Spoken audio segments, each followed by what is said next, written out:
Corona virus سے بچنے کے لیے سیلف آئسولیشن وقت کی بہت اہم ضرورت۔ ناظرین، سیلف آئسولیشن یا خود کو الگ تھلگ کرنے کا مطلب ہے گھر کے اندر رہنا اور دوسرے لوگوں سے رابطے سے مکمل طور پر گریز کرنا، کیونکہ صرف اسی طرح ہم سب لوگ کرونا وائرس سے بچ سکتے ہیں۔ کرونا وائرس میں مبتلا زیادہ تر افراد میں وائرس کا حملہ ہلکی علامات سے ہوتا ہے اور احتیاط کرنے پر وہ ہفتوں میں ٹھیک بھی ہو جاتے ہیں۔ پریشانی کی بات یہ ہے کہ اگرچہ علامات ہلکی بھی ہوں، پھر بھی آپ دوسروں میں کرونا وائرس کو منتقل کر سکتے ہیں۔ آج کی ویڈیو میں ہم آپ کو بتائیں گے کہ آپ نے سماجی دوری کیسے اختیار کرنی ہے اور اپنے تنہائی کے اوقات کو کیسے گزارنا ہے، کیونکہ اس وقت خود کو آئسولیٹ کرنا ہی اس وائرس سے بچنے میں مددگار ثابت ہوگا۔ ویڈیو شروع کرنے سے پہلے اپنے سب دیکھنے والوں سے ہماری یہ گزارش ہے کہ پہلے ہمارے چینل اردو نیوز کو لائک اور سبسکرائب کریں، کیونکہ یہاں ملتی ہیں آپ کو موجودہ حالات اور مسائل سے نمٹنے کے لیے مفید ویڈیوز۔ ہمارے ناظرین کے لیے اس بات سے آگاہی بھی ضروری ہے کہ سیلف آئسولیشن اور آئسولیشن دونوں الگ الگ چیزیں ہیں۔ سیلف آئسولیشن کے لیے آپ کا بیمار ہونا ضروری نہیں، جبکہ طبی سائنس کی زبان میں آئسولیشن کا مطلب کسی متعدی بیماری کا شکار فرد کو مکمل تنہائی میں رکھنا ہے تاکہ اس سے یہ بیماری کسی تندرست شخص کو نہ لگ سکے۔ آج کل کرونا وائرس کے حوالے سے قرنطینہ کا لفظ بہت زیادہ عام ہے۔ کیا آپ جانتے ہیں کہ اس سے کیا مراد ہے؟ اگر نہیں تو ہم آپ کو بتاتے ہیں کہ قرنطینہ کا لفظ انگریزی زبان میں اطالوی زبان سے آیا ہے۔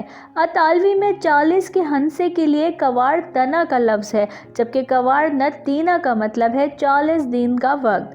میڈیکل سائنس کی زبان میں قرنطینہ کا مطلب بیرون ملک سے آنے والے انسانوں یا وہاں سے لائے گئے جانوروں کو مخصوص مدت کے لیے الگ تھلگ اور تنہائی میں رکھنا ہے۔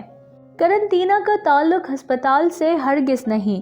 قرنطینہ میں رکھے گئے افراد میں کورونا کی علامات کو مانیٹر کیا جاتا ہے اور اگر کسی میں اس کی تشخیص ہو جائے تو پھر ایسے فرد کو ہسپتال منتقل کر دیا جاتا ہے۔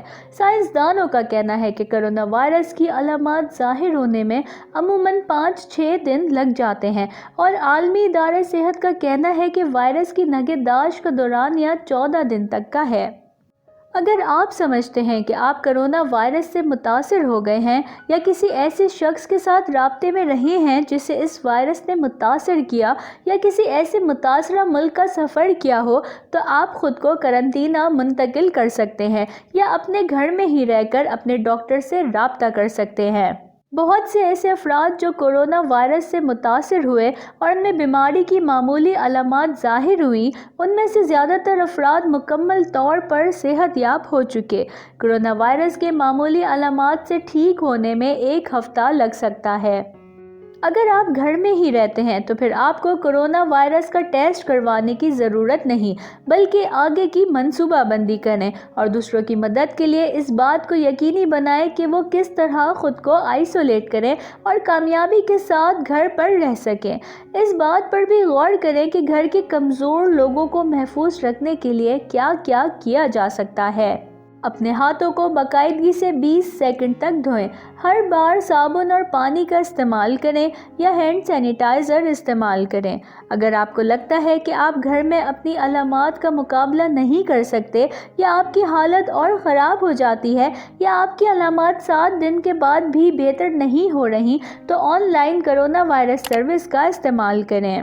گھر میں اپنے تنہائی کے اوقات کو گزارنے کے لیے آپ جو کام کر سکتے ہیں اس کے بارے میں سوچیں۔ وہ تمام کام جن کو کرنے کے لیے آپ کے پاس وقت نہیں ہوتا تھا۔ جن لوگوں نے سیلف آئسولیشن کا انتخاب کیا ہے، انہوں نے خود کو کھانا پکانے، پڑھنے، آن لائن سیکھنے اور فلمیں دیکھنے جیسی سرگرمیوں میں مصروف رکھ لیا ہے۔ ہم سمجھتے ہیں کہ کچھ لوگوں کے لیے گھر میں خود کو دوسروں سے الگ کرنا مشکل ہوگا، لیکن پھر بھی آپ کو اس ہدایت پر عمل کرنے کی پوری کوشش کرنی چاہیے۔ اس سے آپ اور آپ کے ساتھ رہنے والے لوگوں کی حفاظت میں مدد ملے گی۔ اس طریقے سے ہی وائرس کے خطرے کو کم کیا جا سکتا ہے۔ اپنے آپ کو ہائیڈریٹ رکھنے کے لیے پانی کا زیادہ سے زیادہ استعمال کریں۔ کھانستے ہوئے یا چھینکتے ہوئے اپنے منہ اور ناک کو ڈسپوزیبل ٹیشوز سے ڈھانپیں۔ اگر آپ کے پاس کچھ نہیں ہے تو اپنی کہنی میں منہ دے کر چھینک لیں، اپنی ہتھیلیوں پر مت چھینکیں۔